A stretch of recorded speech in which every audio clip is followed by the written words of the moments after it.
Profitez pleinement, éteignez les lumières, mettez votre casque ou vos écouteurs, fermez les yeux, relaxez-vous.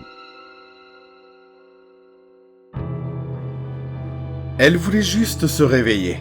Ce qu'elle a fait était impensable. Jenny se réveilla en sursaut, sortant de son cauchemar pour revenir à la réalité. Elle regarda sa chambre, se rassurant sur son caractère familier. Le toucher des draps de coton qu'elle avait lavés jusqu'à ce qu'ils soient aussi doux que de la soie, la couverture rugueuse que sa grand-mère lui avait offerte pour son 8e anniversaire, et l'odeur de fumée et de bois qui s'élevait du sous-sol. Mais à mesure qu'elle reprenait ses esprits, les choses commençaient à lui sembler anormales. Ses draps semblaient un peu trop rugueux. La couverture semblait d'une matière légèrement différente, et l'odeur de la pièce était un peu trop forte, presque mécanique. Elle se dit qu'elle était juste un peu secouée par son cauchemar, qui avait été quelque peu impressionnant. Elle se souvenait d'avoir été immergée dans de l'eau glacée, avec une forêt de fils qui entrait et sortait d'elle.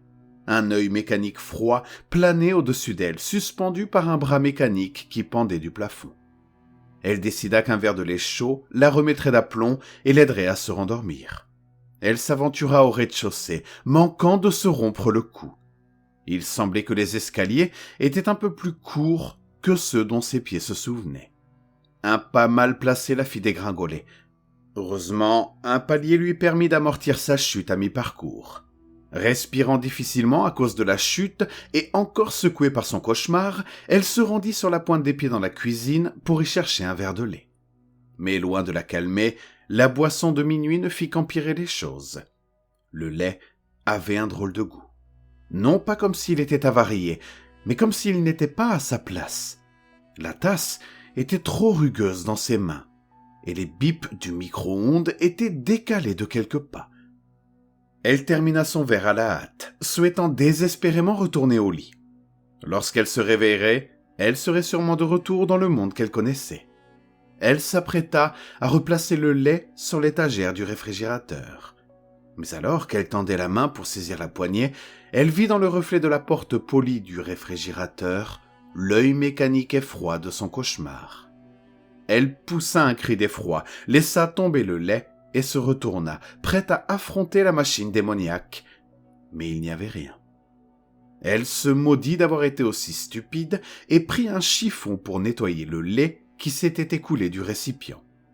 Dès qu'il fut essuyé, elle se dépêcha de remonter à l'étage, ayant désespérément envie de se perdre dans ses draps. Elle sauta dans son lit et se recroquevilla, impatiente que cette étrange expérience se termine. Mais alors qu'elle s'allongeait, elle sentit que quelque chose l'observait, que l'œil mécanique de ses rêves hantait ses pensées éveillées. Elle décida d'allumer la lumière. Elle savait qu'elle était stupide, mais elle se sentirait mieux. Elle appuya sur l'interrupteur de sa lampe de chevet et regarda autour d'elle tandis que la lumière inondait la pièce. Il n'y avait rien, comme elle aurait dû le savoir. Il n'y avait pas d'œil mécanique caché dans les coins. Mais il y avait quelque chose d'étrange. La lumière. Une ampoule fluorescente bouclée qui émettait normalement une lumière blanche brillante. Et elle était un peu trop jaune. C'était presque artificiel. Et cela donnait à tout une lumière maladive. Jenny savait que quelque chose n'allait pas. Mais elle n'avait aucune idée de ce que c'était ni de la façon d'y remédier. Elle se retourna pour s'allonger, espérant pouvoir enfuir ses problèmes dans ses rêves. Mais en se retournant, ses yeux s'arrêtèrent sur la photo posée sur sa table de chevet. Elle datait d'un Noël passé, il y a plusieurs années. Elle se tenait à côté de son frère, avec leurs parents derrière eux, et son chien assis à leurs pieds. Ils portaient tous des pulls de Noël ridicules, et du papier d'emballage déchiqueté était éparpillé sur le sol.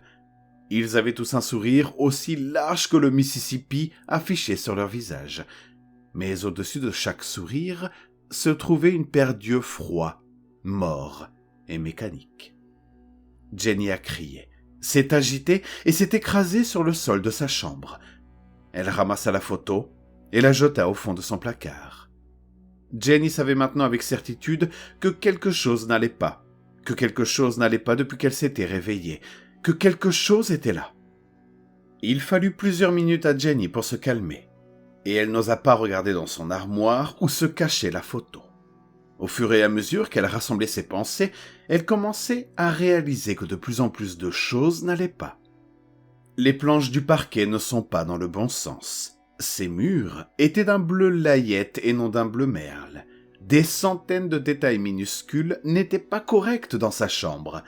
Elle n'avait aucune idée de la façon dont toutes ces choses avaient pu changer pendant qu'elle dormait. Elle se rendit compte que la seule explication à tous ces changements était qu'elle ne s'était jamais réveillée. Elle dormait encore, prise au piège dans le rêve le plus intense qu'elle ait jamais fait. Si elle dormait, la solution était simple. Elle n'avait qu'à se réveiller. Jenny essaya de se pincer, espérant que ce petit geste la ramènerait à une bienheureuse familiarité, mais rien n'y fit. Elle essaya de se pincer plus fort, plus violemment, mais il semblait qu'aucun pincement ne mettrait fin au cauchemar. Elle essaya de donner des coups de pied au cadre du lit, mais elle n'en retira rien d'autre que plusieurs orteils lancinants. Elle se dit qu'une douche suffirait peut-être. Elle se dirigea vers sa douche et ouvrit le robinet. Elle tourna le bouton sur la position la plus froide, espérant que le choc de l'eau la réveillerait. Elle tira le robinet vers le bas et l'eau commença à jaillir de la pomme de douche. Elle se déshabilla rapidement, sentant la chair de poule onduler sur son corps lorsque des gouttes d'eau froide s'échappaient du rideau et l'éclaboussaient. Elle entra dans la douche, redoutant le choc du froid, mais priant pour qu'il la réveille. Ce ne fut pas le cas. Elle sortit et tourna le bouton à fond dans l'autre sens, espérant que de l'eau chaude puisse accomplir ce que l'eau froide ne pouvait pas faire. Alors qu'elle attendait que l'eau chauffe, la salle de bain commença à se remplir de vapeur.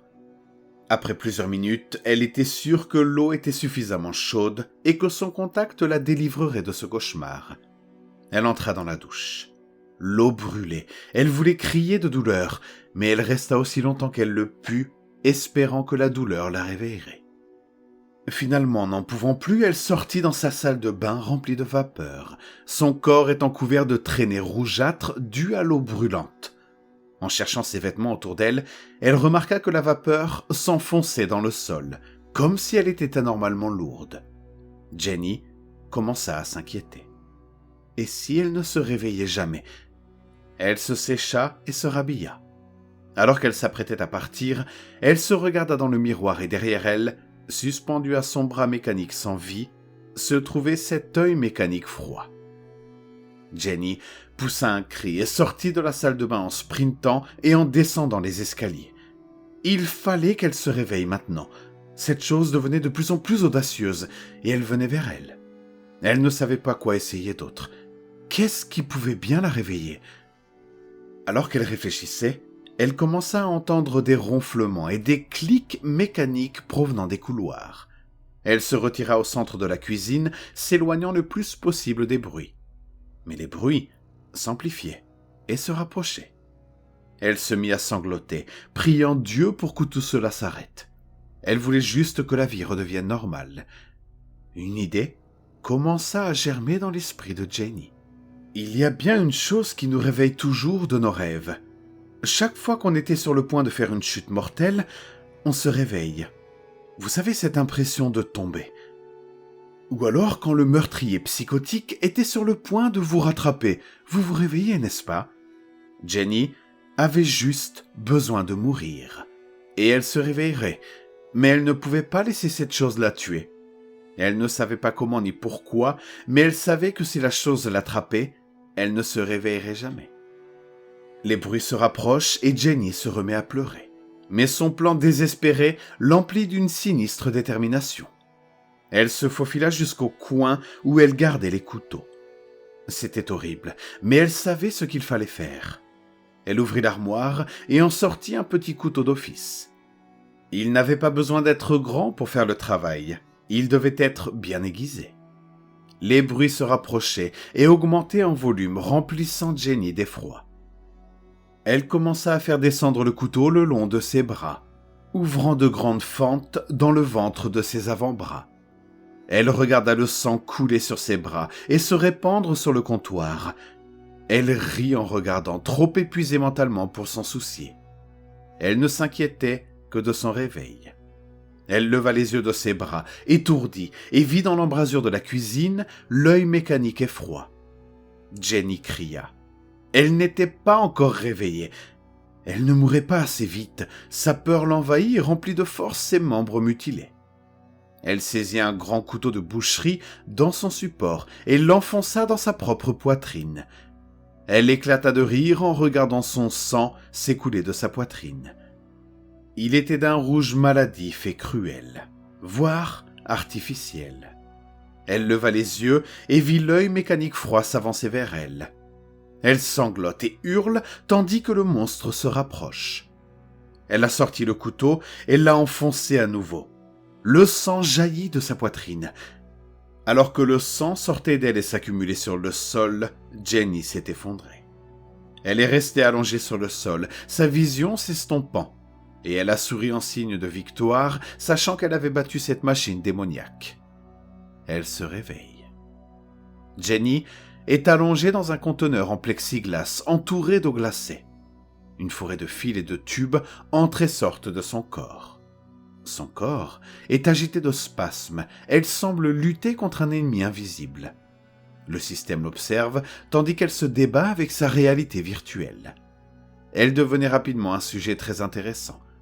Personne n'avait jamais remarqué qu'il s'agissait d'une illusion aussi rapidement et autant de fois d'affilée. C'était son temps le plus rapide jusqu'à présent. En seulement 30 minutes, elle avait réussi à mettre fin à la séquence. Son esprit avait même réussi à conserver quelques images du système lui-même. Le système était impressionné. Dans quelques essais supplémentaires, le sujet sera approuvé pour le clonage. D'ailleurs, ces gènes pourraient s'avérer très utiles pour la science future. L'œil mécanique froid s'est abaissé sur le conteneur de Jenny et a commencé à effectuer des diagnostics sur les événements de la dernière séquence. Avec un peu de chance, son état s'améliorerait de nouveau. Certains sujets subissaient trop de dommages psychologiques pour que les tests se poursuivent. De tels sujets sont mauvais pour la science, ils ne servent à rien. Certains pourraient qualifier le traitement de Jenny de torture et dire qu'il ne s'agit pas d'une science digne de ce nom. Mais elle était encore en vie, et c'était bien plus que ce que l'on pouvait dire de la plupart de ses congénères. L'œil mécanique termina ses procédures de diagnostic et réinitialisa la séquence. Jenny se réveille en sursaut, sortant de son cauchemar pour revenir à notre réalité.